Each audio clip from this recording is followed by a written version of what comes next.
하나님 아버지께 감사드립니다. 오늘도 저희를 축복하시고 다시 한번 하나님 말씀 속에 말씀을 통하여 집중하는 하나님의 은혜가 있도록 이 시간 저희 모두에게 축복하여 주옵소서. 감사드렸고 예수 그리스도의 이름으로 기도드리옵나이다.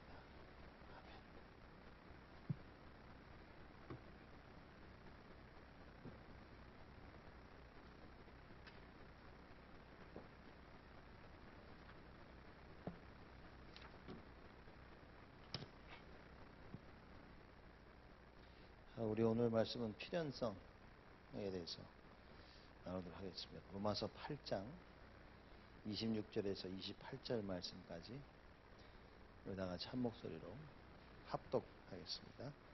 이와 같이 성령도 우리 연약함을 도우시나니 우리가 마땅히 알 바를 알지 못하나 오직 성령이 말할 수 없는 탄식으로 우리를 위하여 친히 간구하시니라.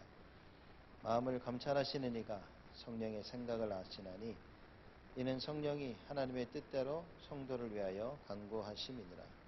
우리가 알거니와 하나님을 사랑하는 자 곧 그 뜻대로 부르심을 입은 자들에게는 모든 것이 합력하여 선을 이루느니라. 아멘.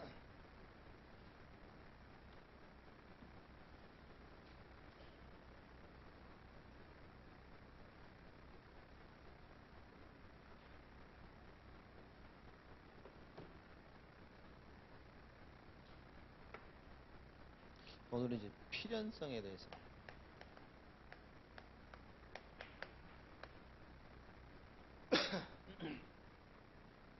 자, 이제 우리가 전도자의 삶 62가지를 계속 하고 있습니다.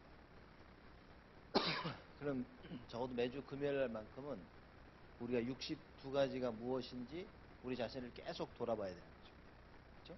그렇죠? 그 62가지가 뭐겠습니까?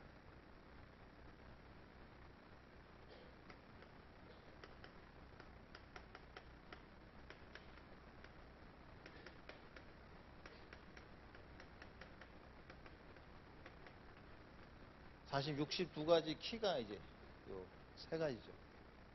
그걸 우리가 오직 그리스도, 하나님의 나라, 성령 이렇게 우리가 얘기하고 있죠. 그래서 여기서 소명, 사명, 천명이 빠집니다. 천명. 그래서 이어서 우리가 저번 주는 당연성,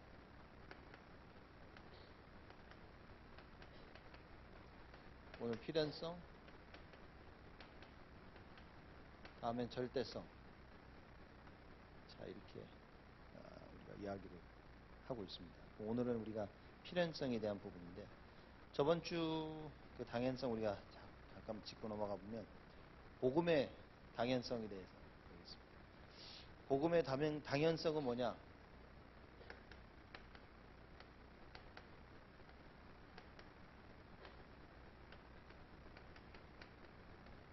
그리스도셔야만 되는 이유겠죠. 그리스도셔야만 되는 이유가 뭐냐? 복음의 당연성입니다. 왜냐? 문제를 보니까 그리스도셔야만 되는 거예요. 창세기 3장 문제를 봤을 때 그리스도가 아니면 해결이 안 되는 겁니다. 그래서 복음의 당연성. 그렇죠. 이게 왜 우리가 오직 예수 그리스도를 하냐? 이거 외에는 답이 없는 거야. 그래서 당연한 겁니다. 모든 문제 가운데 왜 오직 예수냐? 당연한 거예요. 다른 답이 있다면 해도 되는데 다른 답이 없다는 이야기인 거죠. 그렇죠?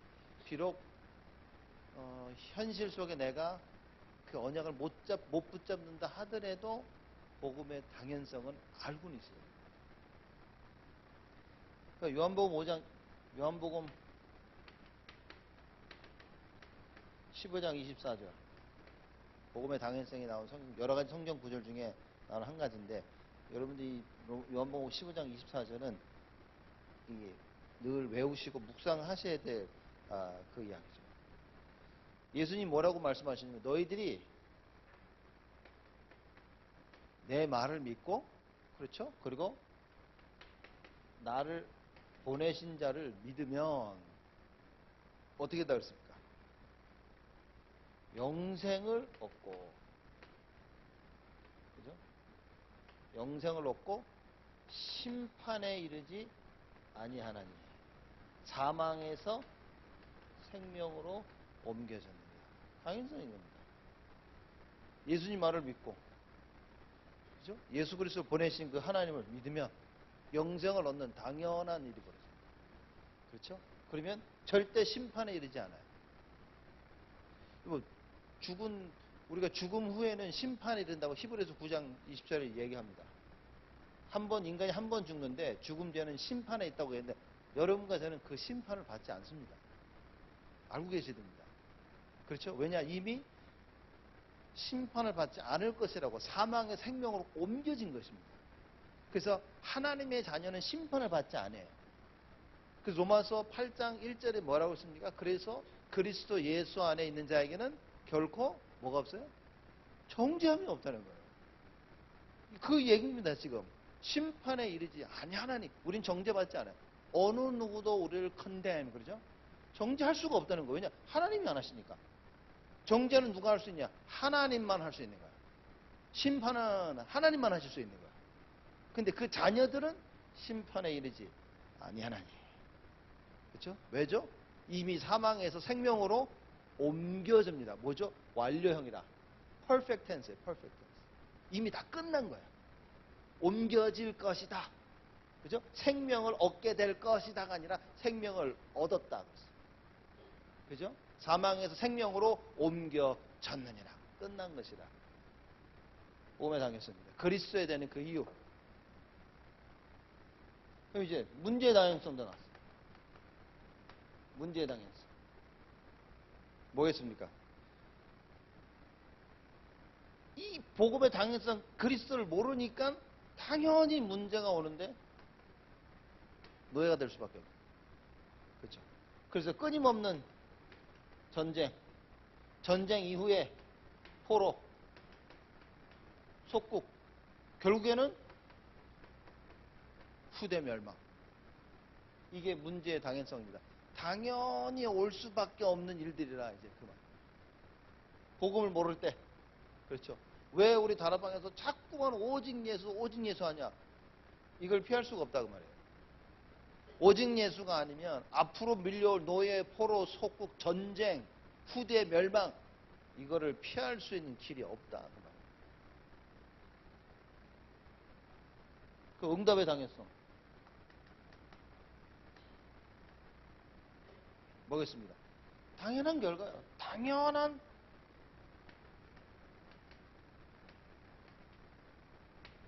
결과. 여러분과 제가 받게 되는 것입니다. 왜죠? 어떤 부분에 당연한 결과냐?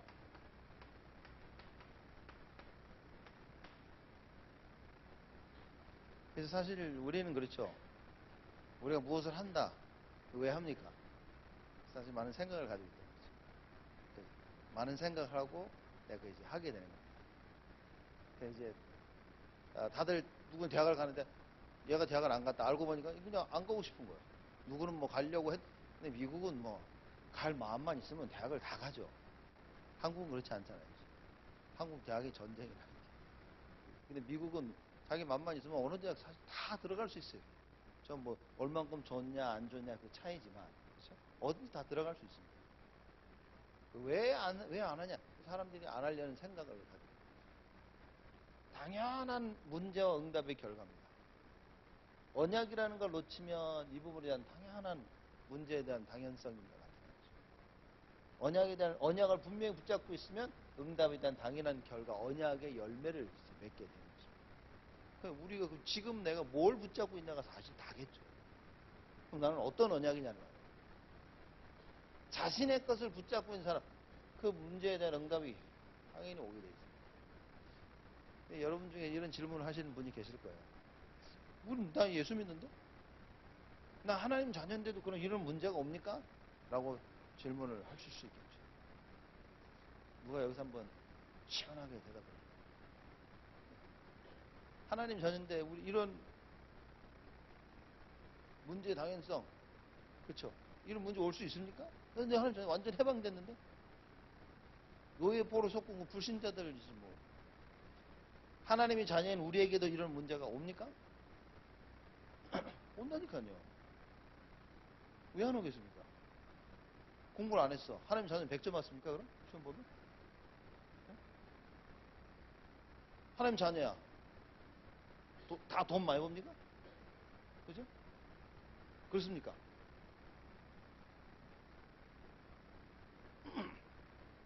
그럼 무슨 얘기입니까? 하나님 자녀인데도 왜 이런 당연한 문제, 그 당연성 이런 일들이 노예 포로 속국의 문제들이 오냐 말이에요. 왜겠습니까? 언약 결국은 언약이겠죠. 예, 불신자든 신자든 당하는 거는 똑같습니다. 문제는 뭐냐? 불신자들은 여기에 대한 답이 없는 것이고 우린 답이 있다는 거죠. 예, 그 근본적인 차이를 알고 있습니다. 불신자들은 문제의 당연성에 대한 답이 없는 거예요. 그러니까 우리는 당연한 문제에 대한 답을 가지고 있는 거예요. 그래서 언제든지 우리가 복음의 당연성, 그리스도를 붙잡으면 하나님이 우리를 회복시켜 주시는 겁니다. 그 차이입니다. 우리는 하나님 자녀이기 때문에 이러한 문제가 없다. 거짓말입니다. 없을 수가 없다니까요. 문제를 당해도 괜찮은 겁니다. 괜찮다는 말은 무슨 말이냐? 언약 속에서 회복할 수 있기 때문에 괜찮다는 거예요. 네가 오직 예수 하면 그건 회복할 수 있어. 그것 때문에 괜찮다는 거지. 괜찮아. 사람 한 명 죽여. 괜찮아. 훔쳐. 괜찮아. 뭐 네 필요했는데. 그죠? 그게 아니라 좋은 차가 있는데 타고 가. 괜찮아. 그 얘기가 아닌 겁니다. 불신자든 신자든 똑같이 당연한 이 문제에 대한 이 결과를 우리는 맞이하게 되는 겁니다. 대신 우리는 뭐냐?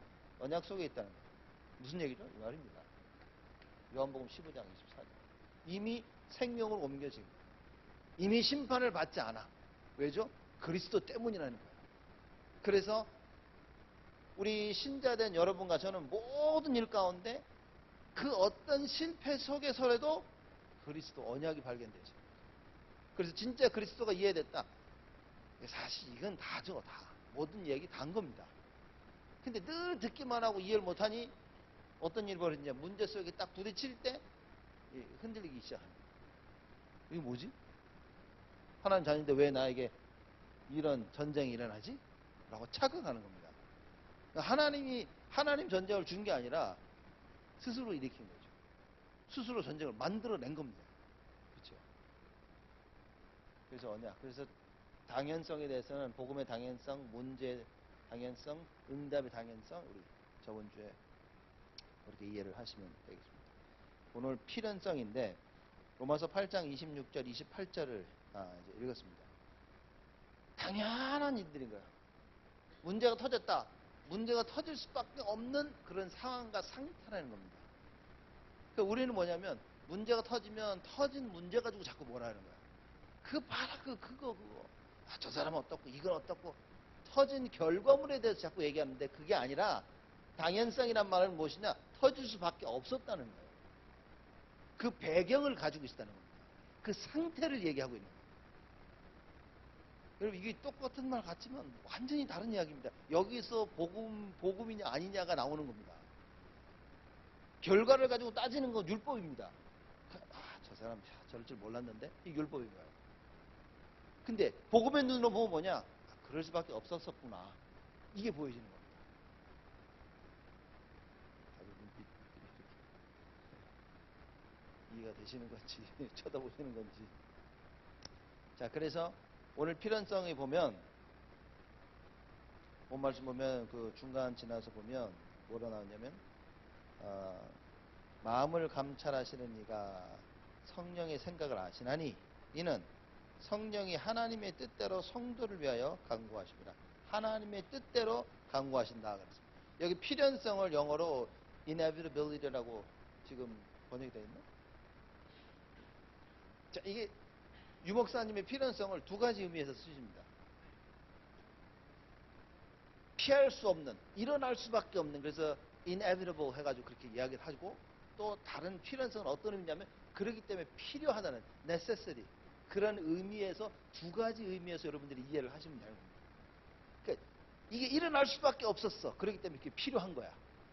이렇게 여러분들이 필연성을 이해하시면 됩니다. 유목사님 메시지를 이 두 가지로 이렇게 구분을 안 하시고 그렇게 메시지를 계속 하셔요. 그러니까 여러분들이 필연성을 그렇게 이해하시면 되는 겁니다. 반드시 일어날 수밖에 없는 거예요. 이건 피할 수가 없는 거죠. 근데 이걸 봅니다. 이게 문제의 당연성이지만 어떻게 보면 당연성이면서도 필연성이에요. 창세기 3장의 문제, 당연히 그러기 보는데 이걸 피할 수가 없는 겁니다. 그렇죠. 필연성. 창세기 3장 사건을 아무도 피할, 그 결과물에 대해서는 아무도 피할 수가 없는 거예요. 그렇게 될 수밖에 없는 거예요. 그래서 다 망해야 된다. 그래서 로마서 3장 23절에 모든 사람이 죄를 범하였음에 하나님의 영광 이룰 수 없는 당연성, 필연성이 된다. 그리고 다른 일이 벌어질 수가 없어요. 하나님을 떠난 인간들에게 다른 일이 벌어질 수가 없는 겁니다. 자, 그런 의미에서 필연성이고. 그러면 오늘 여기 보니까 성령이 하나님의 뜻대로 성도를 위하여 간구하십니다. 하나님의 뜻대로 성도를 위하여 간구하십니다. 하나님이 하시는 겁니다. 그러니까 이렇게 될 수밖에 없어요. 하나님 자신이 간구하는 거죠. 그죠? 모든 일이 되어지도록. 그렇게 되어질 수밖에 없도록 하나님께서 역사하시는 거죠. 그리고 너무나 잘 아는 우리 28절 말씀이죠.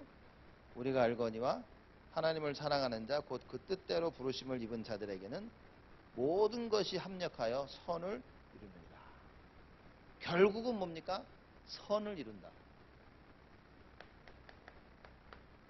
하나님의 뜻을 이룬다. 결국에는 그게 되어진다. 그런 의미에서 오늘 로마서 8장 26절 28절 말씀 보고 우리가 제목을 필연성으로 우리가 다루고 있는 것입니다. 그럼 1번 얘기입니다. 모든 사건에는 하나님의 계획이 있다.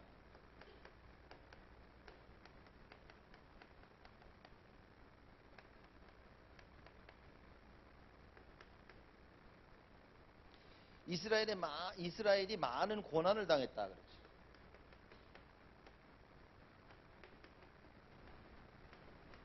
그렇죠?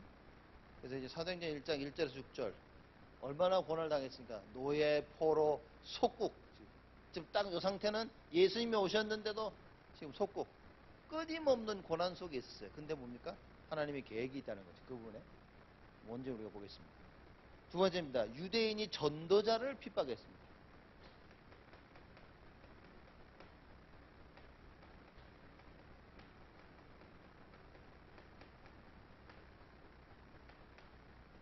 예수 믿는 자, 복음 전하는 자를 핍박했죠. 3번입니다. 로마가 초대교회를 핍박했다.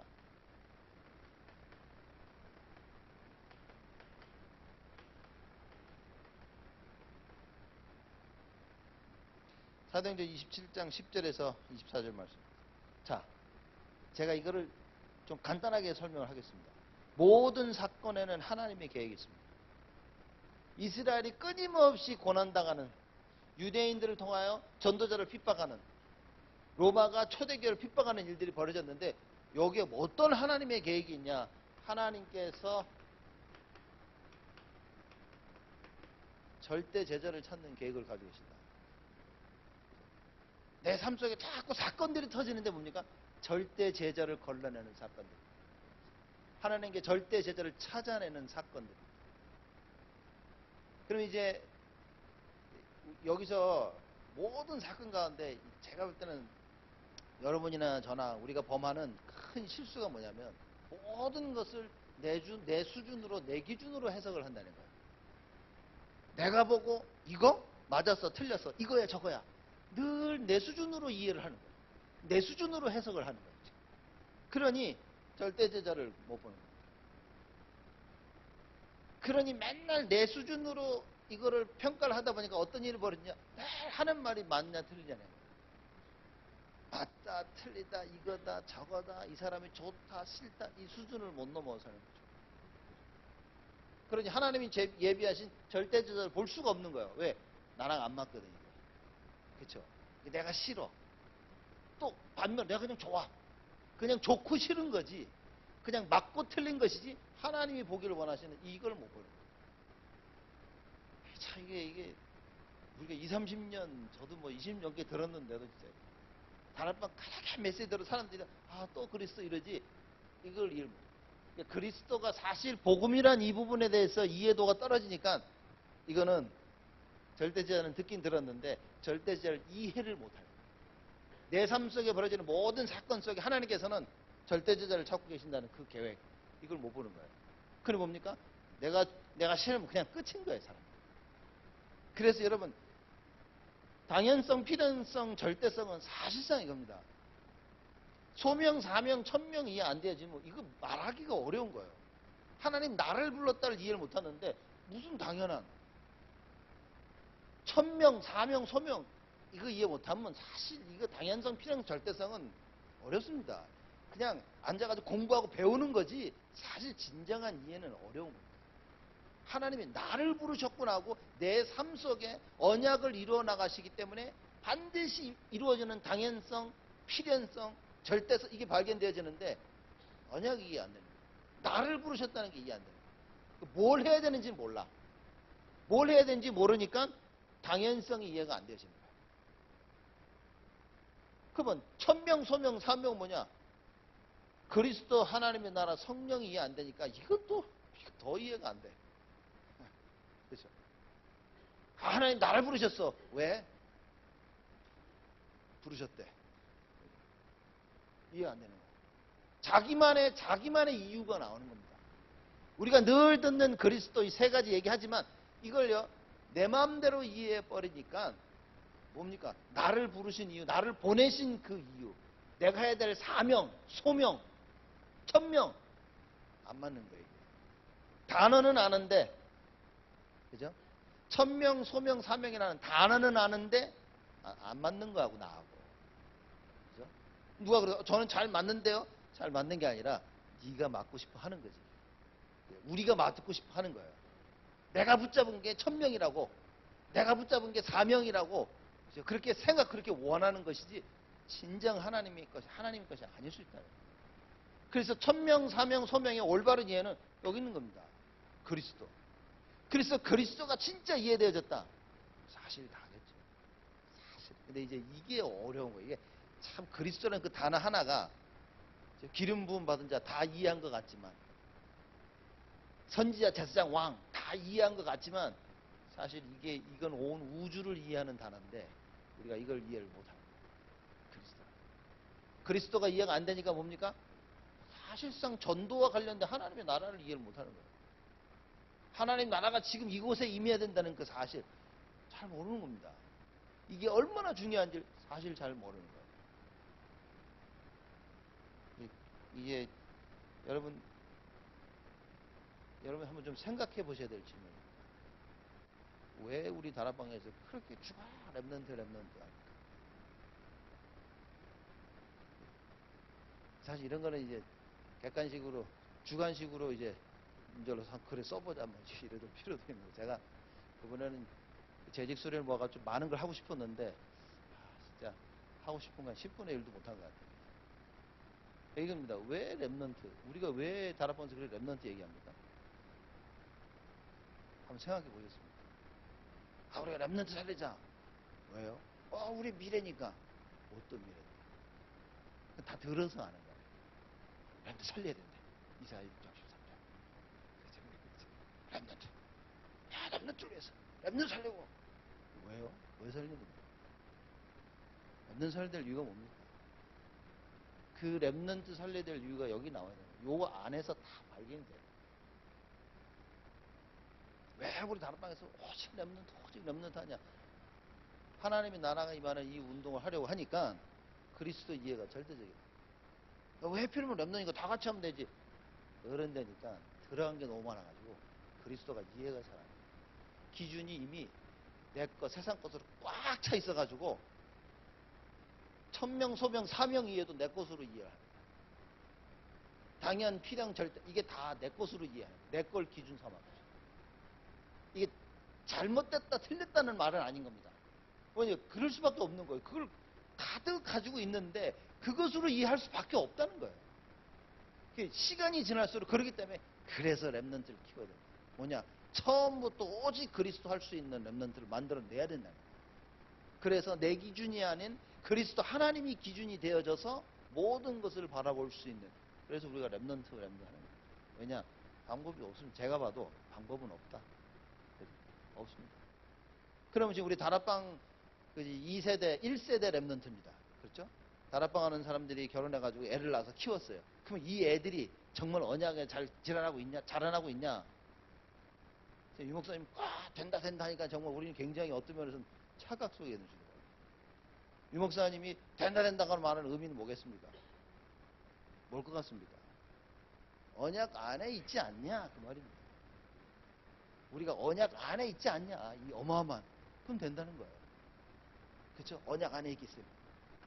근데 언약 안에서 자빠져 있어도 되는 겁니다.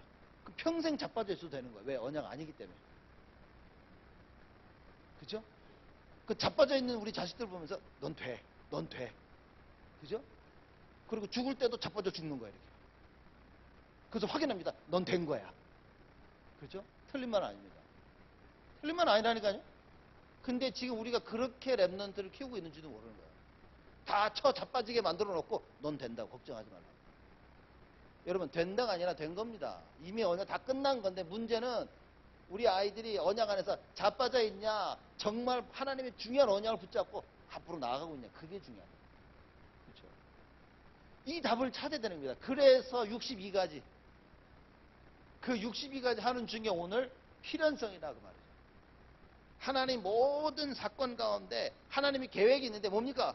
절대제자라는 거예요. 절대제자. 절대 무너지지 않을, 절대 삐지지 않을, 절대 오직 예수할 수 있는 그 제자라 그 말이에요. 이걸 찾아라 그 말입니다. 그럼 많은 사건들이 터지는데 이 문제를 이 사건을 어떻게 이해하지? 절대 제자를 찾으라 그 말이에요. 이 사건 속에 하나님 준비하신 절대 제자 뭡니까? 절대 제자는요 절대 인도를 받게 됩니다. 절대 인도란 말은 절대 하나님 말씀입니다. 하나님 완전 주권 그걸 믿는 겁니다. 근데 이제 그 믿는 데서도 뭐가 문제가 되냐? 얼마만큼 여기에 인자가 문제가 됩니다. 우리는 우리의 생각 이걸 잘 못 버리거든요. 내 기준을 잘 못 버리는 겁니다. 내 기준에 딱 걸려서 이걸 딱 붙잡고 하나님의 것을 땡기는 걸 하지 내가 내 걸 내려놓고 하나님을 따라가는 걸 사실 이걸 잘 못한다는 거예요.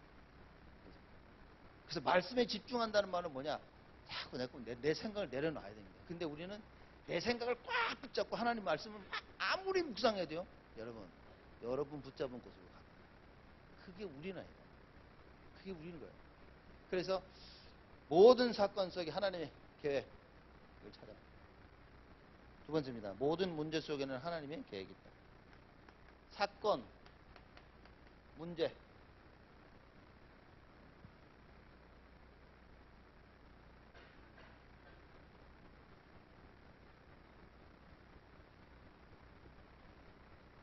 자, 성경의 랩런트 7명이 겪었던 문제는 하나님의 계획이 있었다. 일곱 랩런트들이 겪은 문제 중 하나님의 계획이 있었죠. 그럼 읽어보겠습니다. 요셉이죠. 요셉에게는 애굽뿐만이 아니죠. 사실상 하나님께서 요셉을 향한 것은 애굽 복음화였습니다. 그렇죠? 그게 하나님의 절대 계획이었죠. 애굽 복음화인데 그 애굽 복음화를 위해서 누굴 썼습니까? 요셉. 그죠? 요셉. 왜 요셉을 쓰셨죠? 절대 제자. 그렇죠? 이렇게 되는 겁니다. 하나님이 요셉을 사용하신 건 얘가 절대 제자라. 그러니 애굽을 복음화시키고 뒤바꾸려면 절대 제자야 되는 거예요. 그래서 하나님께서 계속 요셉을 활용하시는 거예요. 형들하고 문제 갈등이 있었는데 안 죽고 살아남았어요. 왜요? 절대 제자라요. 노예로 팔려가지고 거의 짐승만도 못한 취급을 받고 있는데 애굽 가가지고 요셉이 어떻게 했습니까? 살아난 정도가 아니라 그렇죠? 불신자가 보고 하나님이 함께 하심을 알 정도로 절대 제자. 억울하게 또 감옥 갔네? 여러분 아마 억울해 죽었을 거야 아마.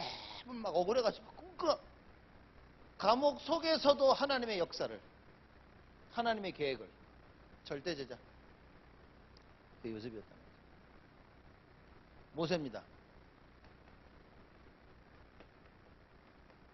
하나님께서 모세를 통하여 가나안 땅으로 이제 인도하십니다.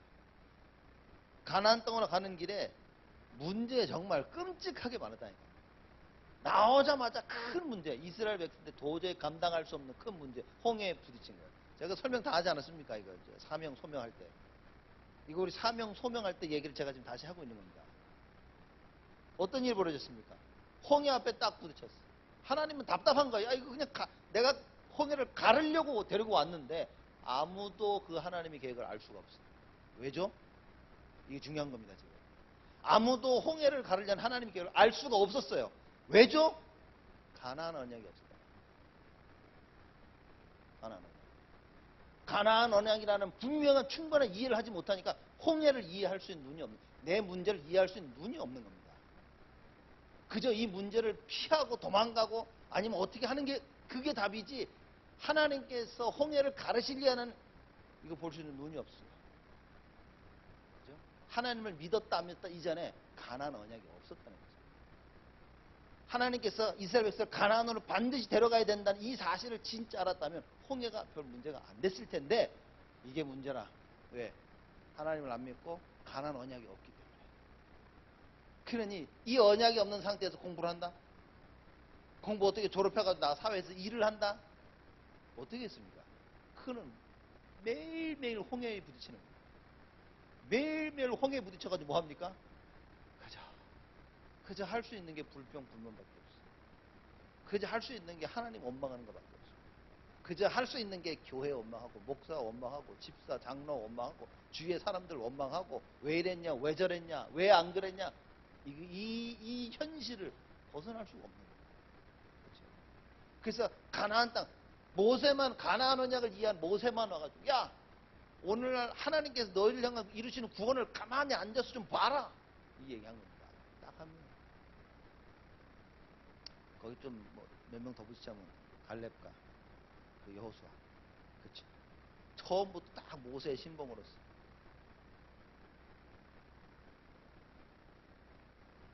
모든 문제 속에는 하나님의 계획이 있습니다. 왜 하나님께서 모세를 불러가지고 이스라엘 백성들을 끌어내게 했습니까? 절대제죠. 처음엔 아닌 것 같았는데 본인도 몰랐어. 하나님만 알았지. 근데 하나님께서 계속 깨닫게 하십니다. 사건과 문제를 통하여 모세가 하나님께서 부르신 절대제자인 사실을 스스로 깨닫게 됩니다. 그래서 하나님의 그 말씀에 부응하죠. 그 말씀 따라 인도받게 됩니다. 참 쉬울 수도 있고 굉장히 어려울 수도 있는 거예요. 지금 우리가 늘 다락방 접하면 제가 볼 때 이거 20년 넘게 듣는 똑같은 얘기. 모든 사건에 하나님 계획이 있다. 모든 문제에 하나님의 계획이 있다. 우리가 진짜 깨달아지는 하나님의 은혜를 입어야 됩니다. 정말 그리스도가 맞다면 이제 이런 부분들이 진짜 깨달아지게 되어지고 내 것을 내려놓을 수 있게 되죠. 내 걸 못 내려놓는 겁니다. 왜냐? 우리 마태복음 계속 좀 공부하고 있지만 하나님을 안 믿으니까. 하나님을 안 믿으니까 내 거를 내려놓을 수가 없어요. 그쵸? 왜? 이거 내려놓으면 지금 물에 빠질 것 같거든. 내려놓으면 죽을 것 같아요. 내려놓으면 망할 것 같아요. 내려놓으면 이 불안함과 초조함 감당할 수가 없어요. 내려놓으면 우리 자녀들이 망할 것 같아요. 그죠? 그럼 뭡니까? 세상 것을 내려놔야 되는데 우리는 하나님을 내려놓고 열심히 세상 것을 합니다. 이런 일들이, 이런 반복되어지는 사이클 속에 들어오거든요. 자, 사무엘입니다.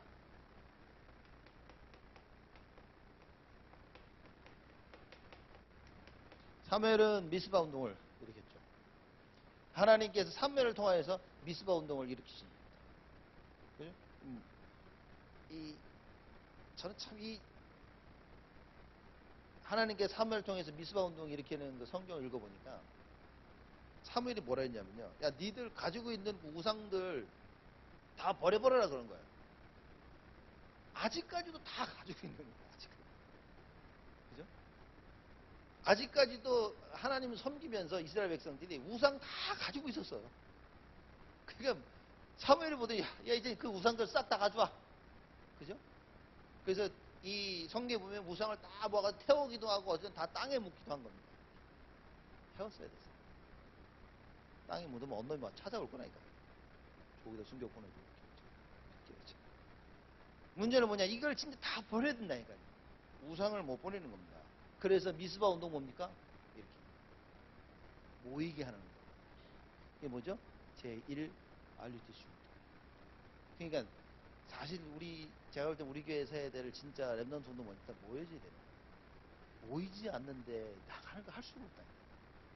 그렇죠? 모여지는 게 RUTC 운동. 제2의 RUTC는 회당 운동 나가는 겁니다.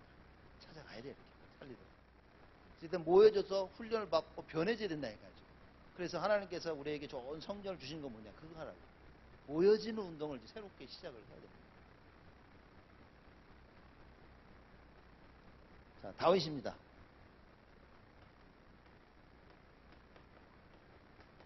다윗은 언약궤 운동 했죠. 언약궤 운동이라 하면 여러분, 그래서 이 언약궤가 성전하고 관련이 되는 겁니다. 다윗이 언약궤를 보면서 무슨 생각을 했습니까? 야, 나는 이렇게 따뜻한 곳에 있는데 여호와의 언약궤는 저 바람 부는 쌀쌀한 차가운 곳에 있고, 그러면서 내가 하나님의 성전을 지어 이걸 키운 겁니다. 그게 언약궤 운동. 언약궤 안에 무엇이 있었냐? 말씀입니다. 그래서 성전을 쌓는다는 것은 언약궤를 안에 모셔놓는다는 그 의미도 있지만, 진정은 뭡니까? 언약궤에 대한 그 의미를 전달하는 운동을 하는 거예요. 한마디로 간단히 말하자면 말씀 운동하는 거예요. 그래서 교회 안에서 계속 끊임없는 말씀 운동이 일어나야 됩니다. 그래서 그냥 교회 자꾸 오고 싶어야 돼요, 솔직히. 뭐 또 여러분 혹시 누구 때문에 오고 싶은데 막. 그래서 올 이유를 찾아야 됩니다. 놀러 와도 와야 돼. 어쨌든. 그죠? 예배 드리러 와. 놀러 오고 뭐든지 와야 됩니다. 그러나 여러분들 기본적으로 예배 드려야 돼요. 하나님의 전에서 우리가 예배 드리고 은혜 회복되어지는 그 부분이 되는 거죠. 자, 언약궤 운동. 근데 다윗이 어떤 문제 속에 있습니까? 언약궤 일을까지. 사울왕 자기 장인이 죽이려고 한 거예요. 그것도 앞에다 불어놓고요. 하프로 이렇게 치라고 하면서 창까지 열어서 손 만지고 있다가 기회를 봐가지고 막 확 던진 거예요. 바로 여기서 이렇게. 이거 못 맞히기도 어려운데, 그때마다 성경 보니까 다윗이 어떻게 했다 그죠? 피했다 그랬습니다. 사실 다윗이 피했다기보다도 뭐죠? 하나님이 절대 그 창이 다윗을 맞지 못하도록 하신 거예요. 왜겠습니까? 절대 지자. 죽을 수 없다니까. 그때 죽으면 안 돼. 자, 분명 이 사람이 절대 제자인데 죽었어. 그럼 뭡니까? 하나님 계획이지. 순교의 계획이죠. 간단합니다. 근데 우리는 뭡니까? 안 죽어야 된다는 생각을 하고 있는 거예요. 절대 죽을 수 없어. 우리 생각이죠, 우리 생각. 그렇죠? 왜 절대 죽을 수 없어? 하나님 데려간다는데. 그럼 내가 하나님보다 더 높아? 우리는 가끔씩 보면 하나님보다 더 높죠? 그죠? 이건 절대 안 된다. 하나님 계획과 상관없이 내 걸 붙잡는. 자, 이런 문제 속에서 다윗은 언약궤에 대한 분명한 언약을 잡습니다. 자, 엘리사입니다.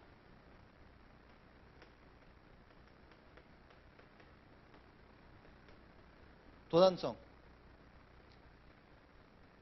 다들 자기들이 훈련받는 그 지역에서 자리를 지키고 있었어요. 다들 자리를 지키고 있는데 엘리사만 엘리야를 계속 쫓아가네요. 참 대단한 거죠. 여러분, 이 부분을 찾아야 됩니다. 그래서 결국에 뭡니까? 각 지역에 이 렘넌트를 키우는 일들이 벌어집니다. 엘리사가 그거 한 겁니다. 그러니까 남들이 야, 왜 하나님 데려가 엘리야를 쫓아가고 그러지? 엘리사가 엘리야를 끝까지 쫓아갔던 이유 뭡니까? 갑절의 영감. 하나님의 이 일을 감당하려면 나는 하나님의 힘이 필요해. 그래서 엘리야를 쫓아가서 마지막에 갑절의 영감을 받죠. 여러분 그 상황 아시잖아요. 엘리야도 너 왜 이렇게 자꾸 쫓아오는데? 다른 놈들 다 안 오는 넌 왜 와? 엘리사가 뭐랍니까? 그래도 계속 쫓아가. 그럼 마지막에 야, 너 왜 쫓아오는데 한번 얘기해봐. 그럼 내가 들어줄게. 엘리야가 뭐라 합니까? 3,000불만. 그렇습니까? 응? 나 3,000불만. 엘리야 그러죠. 갑절의 영감을 나에게 주옵소서. 근데 엘리야가 네가 힘든 걸 요구하는 것이구나. 참 힘든 걸 요구하는구나. 그러나 내가 하늘로 올리는 것을 보면 그대로 된 것이다. 어떻게 보면요, 하나님이 엘리사를 위해서 엘리야를 승천하게 만든 거였어요. 그렇죠. 왜? 갑절의 영감을 주시기 위해서. 우리가 올바른 언약을 붙잡은 하나님께서 그 언약 성취를 위해 역사하십니다. 이루어진 겁니다. 그러고 나서 엘리사 한 게 뭡니까? 도단수. 후대를 키우는 거예요. 렘넌트들. 자, 이사야.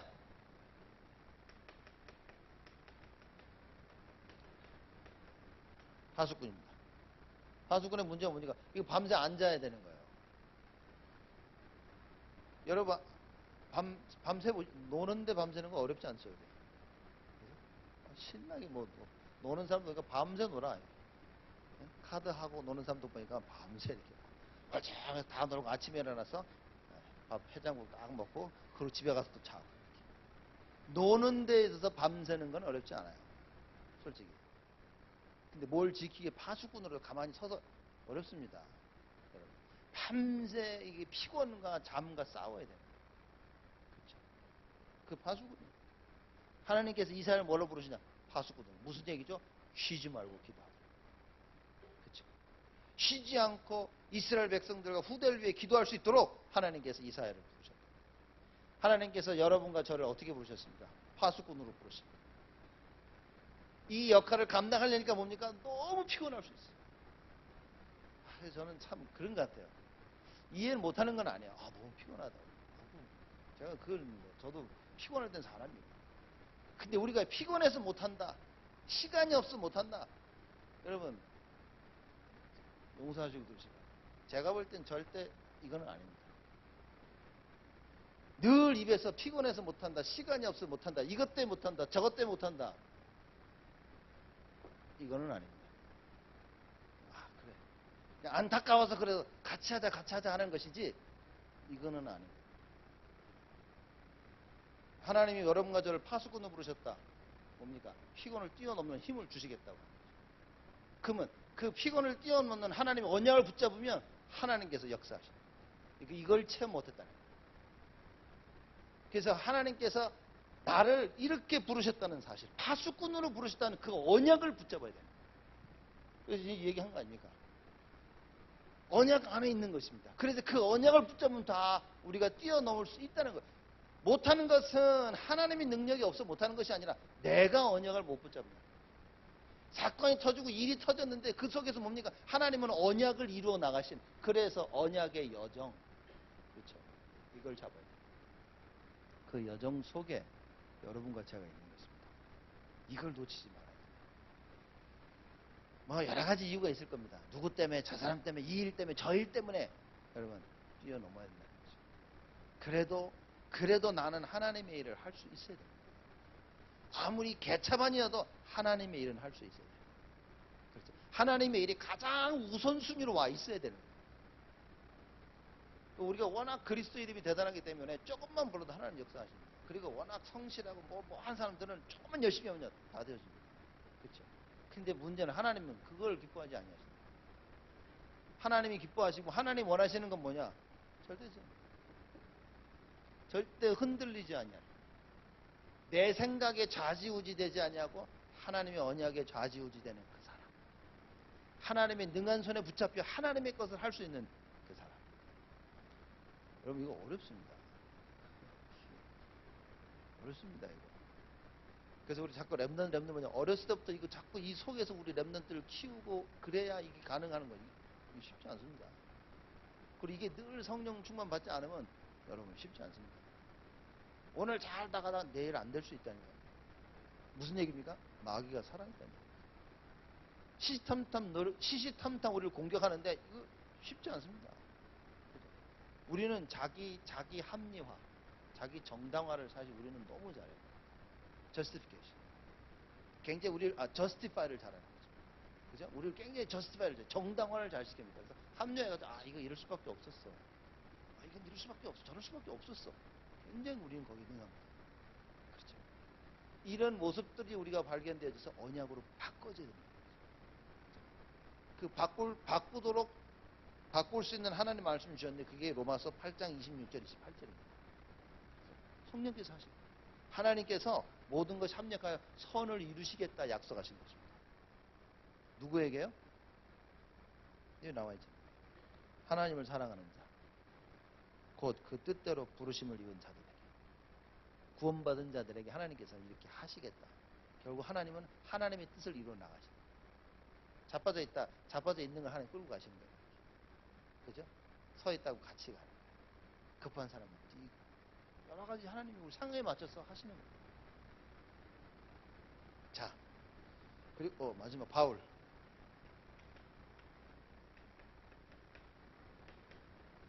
두란노 운동을 폈죠. 바울같이 핍박받은 사람 없죠. 정말 5만 대만 핍박을 다 받았습니다. 그 모든 핍박 속에서도 바울은 뭐 했죠? 말씀 증거하는 걸 쉬지 않아요. 여러분 한번 채찍을 심하게 한 번 맞을 때마다 49번을 맞아요. 원래 50번 맞는 건 불법이에요. 그래서 늘 49번을 채찍을 맞아요. 여러분 말이 49번, 여러분 가죽 이게 예? 맞아보셨습니까? 가죽 한두 대가 아니라 49번. 근데 이 로마인들이 쓰는 이 가죽에 뭐냐? 가죽 제일 끝에 쇠가 박혀있어요. 쇠가. 그래서 채찍을 치면 쫙 하면서 살점이 찢어나가는 거예요. 쫙 하면서. 이걸 49번 맞았다.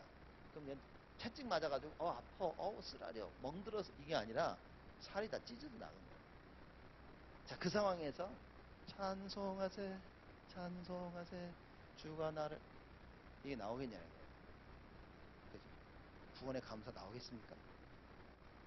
그래서 입이 막 피노키오 코 나오듯이 튀어나와가지고 얼마나 불평을 해야 될까. 전도하래 뛰고. 정말 이게 쉽지 않다니까요. 그 수많은 끊임없는 핍박 속에서 보험 전에도 돌 맞았어. 어쩌다가 하나를 맞은 게 아니라 우르르 던진 돌에 맞았어. 말씀 운동 계속 하겠습니까, 여러분? 우리 조금만 기분 나빠도 말씀 운동 안 하는 거예요. 조금만 기분 나빠도 다 뒤집어 엎는데, 조금만 기분 나빠도 안 하는데, 이 말은 무슨 말이냐? 언약 안에서 우리가 하면 돼요. 여러분이나 나나 사실 다 똑같습니다. 바울 같은 사람은 이게 특별한 사람이에요. 우리는 우리 나름대로 모든 것을 다 하나님보다 앞세워서 가지고 있는 게 너무나 말씀 운동 못하는 요소들이 너무나 많습니다. 저나 여러분 우리는 다 똑같다. 그래서 우리 후대를 이제 올바로 키우자 그 말이에요. 안 되는 우리 모습만 보여주지 말고 언약을 심겨서 스스로 체험하도록 만들어야 된다. 하나님의 말씀이 살았고 운동력이 있음을 가르쳐줘야 된다. 우리 할 일은 그겁니다. 그렇죠. 이 언약 속에 있다면 하나님의 계획. 그렇죠? 근데 이 모든 하나님의 계획이 뭘 가리키고 있냐? 이 절대 제자를 가리키고 있다. 세 번째입니다. 나의 과거, 현재, 미래를 향한 하나님의 계획.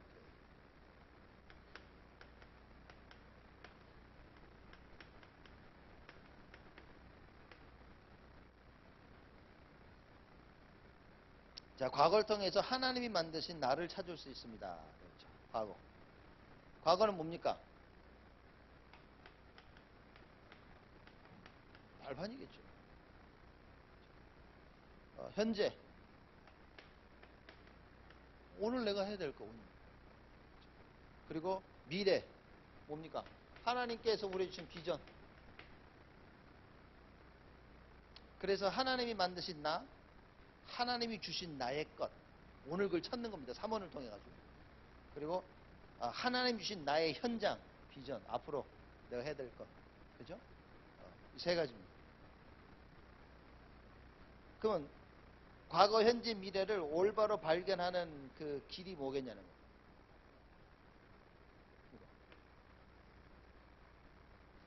이것을 올바로 발견하는 길이 뭐겠습니까?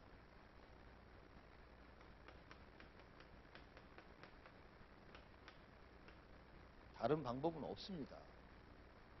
하나님 말씀 외에는 없어요.